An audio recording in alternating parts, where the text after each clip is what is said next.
कुछ हुआ है बीते हफ्ते अंतर्राष्ट्रीय बाजारों में। इस हफ्ते किन महत्वपूर्ण ट्रिगर्स पर रखनी है नजर, पूरी डिटेल्स लेकर मेरे सहयोगी दीपांशु मेरे साथ स्टूडियो में जुड़ चुके हैं। Deepanshu, good morning. क्या कुछ हुआ है बीते हफ्ते और ऑफ कोर्स फेड की बैठक पर रहेगी नजर? एब्सोल्युटली फेड की बैठक पर रहेगी नजर। First of all welcome back. आपकी एब्सेंस में काफी ज्यादा उतार चढ़ाव बाजार ने दिखा दिया। इनफैक्ट पिछला हफ्ता काफी डैमेजिंग रहा जहां तक मार्केट्स का सवाल है। हमने देखा तेज गिरावट अक्रॉस एसेट क्लासेस आती हुई देखी। हमारे बाजारों में तो ऑफकोर्स आखिरी 2 दिन थर्सडे और फ्राइडे को ज्यादा आपने वीकनेस देखी, बट अक्रॉस ग्लोबल मार्केट्स हमने पिछले हफ्ते काफी वीकनेस देखी। तो उस हिसाब से इस हफ्ते की शुरुआत एटलीस्ट सुस्त नोट पर हो रही है, उतनी भारी गिरावट नहीं। और जैसे आपने कहा 2 बाजार बंद भी हैं तो वहां से थोड़ी राहत भी है। डाउ फ्यूचर्स फिलहाल आपको ठीक दिख रहे हैं, एसजीएक्स निफ्टी भी आपको स्टेबल इस समय दिख रहे हैं। बट ऑफ कोर्स सबसे बड़ा इवेंट इस हफ्ते ये वही रहने वाला है जो फेड की बैठक है। कल से 2 बजे से एफओएमसी की बैठक शुरू होगी और परसों शाम को पॉलिसी आएगी, यानी कि हमारे बाजार थर्सडे को रिएक्ट करेंगे। अनुमान लगाया जा रहा है 0.5% से 1% तक की बढ़त इस बार फेड कर सकता है। तो एक बड़ी रेट हाइक के लिए बाजार तैयार हो चुके हैं, ये तो आपको क्लियर दिख ही रहा है। बट हाँ, अभी भी थोड़ा एडजस्टमेंट चल रहा है इस रेट हाइक को लेकर, और इसलिए हमने देखा कि शुक्रवार को फिर से अमेरिकी बाजार आपको गिरते हुए दिखे हैं। इनफैक्ट अगर आप बात करें, करीब 140 अंक नीचे डाउ बंद हुआ। नैस्डैक पे ऑलमोस्ट 1% की फिर से आपने गिरावट देखी। अच्छी बात है कि दिन के निचले स्तरों से थोड़ा संभल कर डाउ बंद हुआ। करीब 300 अंकों की रिकवरी जरूर डाउ ने दिखाई, बट ओवरऑल मूड माहौल ज्यादा अच्छा नहीं था। लगभग सभी सेक्टर्स में आपने वीकनेस देखी है। End of course small caps में ज्यादा कमजोरी थी। रसल 2000 तो 1.5% आपको नीचे बंद होते हुए दिखा। तो स्टॉक स्पेसिफिक सेलिंग ज्यादा थी। Broader end of the market में आपने सेलिंग ज्यादा बनती हुई देखी है।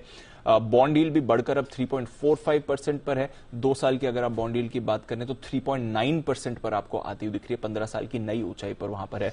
तो बेसिकली बात यही है कि रेट हाइक के लिए लोग तैयार हैं। एंड ऑफ कोर्स आने वाली मंदी का भी डर बाजार में दिख रहा है। और सिर्फ बाजार के पार्टिसिपेंट्स ही मंदी की चिंता नहीं जता रहे हैं, बल्कि ग्लोबल ऑर्गेनाइजेशंस भी मंदी की चिंता दिखा रहे हैं। वर्ल्ड बैंक, आईएमएफ दोनों ने ग्लोबल स्लोडाउन गहराने का चिंता जताई है। कह रहे हैं कि अगले साल वो मंदी आते हुए देख रहे हैं। ग्रोथ अनुमान तो ऑलरेडी ये घटा भी चुके हैं। तो ऑफ कोर्स वो एक फैक्टर है स्लोडाउन को लेकर, मंदी को लेकर, रेट हाइक के इंपैक्ट को लेकर, जो बाजार में अभी डर बना हुआ है। देखते हैं फेड की पॉलिसी इस बार आती है तो वहां से क्या निकल कर आता है। बट ऑफ कोर्स पिछले हफ्ते जैसे मैंने कहा बाजार इसी के लिए तैयार हो रहे थे। काफी बड़ी गिरावट हमने देखी है। 5.25% डाउ गिरा है, ऑलमोस्ट 6% S&P 500 गिरा और नैस्डैक तो 6.8% आपको गिरते हुए दिखा है, 6.6% गिरते हुए दिखा है। तो काफी ज्यादा गिरावट पिछले हफ्ते अमेरिकी बाजारों ने दिखाई है। कच्चे तेल पर रखिए नजर। ऑलमोस्ट हम वही रेंज में देख रहे हैं। पिछले हफ्ते की शुरुआत में भी $91 पर था। आज अगर देखें $92 पर हल्की बढ़त हुई है, बट हाँ पिछले हफ्ते करीब 1% की वीकली गिरावट थी। बट एक बहुत ही सीमित दायरे में रह रहा है, थोड़ा ऊपर नीचे रहता है, बट ये $90-95 की रेंज में ही कच्चा तेल आपको पिछले कई दिनों से अटका हुआ दिखा है और अभी भी वही आपको दिख रहा है। थोड़ा चाइना से डिमांड वापस आती हुई दिख रही है, तो वहां से थोड़ा आज सुबह आप एक्शन देख रहे हैं, बट अदरवाइज कुछ बड़ी मूव वहां पर नहीं है।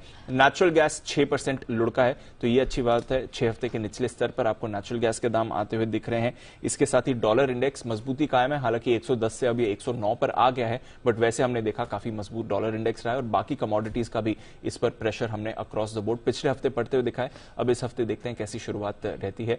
सोना ऑफकोर्स 2.5 साल के निचले स्तर पर है, वहां पर तो कोई राहत नहीं है, बल्कि 1780 के भी नीचे अब आपको सोना आते हुए दिख रहा है। देखते हैं इस हफ्ते कैसा एक्शन रहेगा।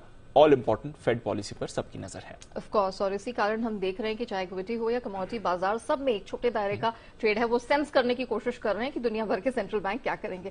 शुक्रिया दीपांशु, वो पूरी डिटेल्स रखने के लिए। चलिए आगे बढ़े। इससे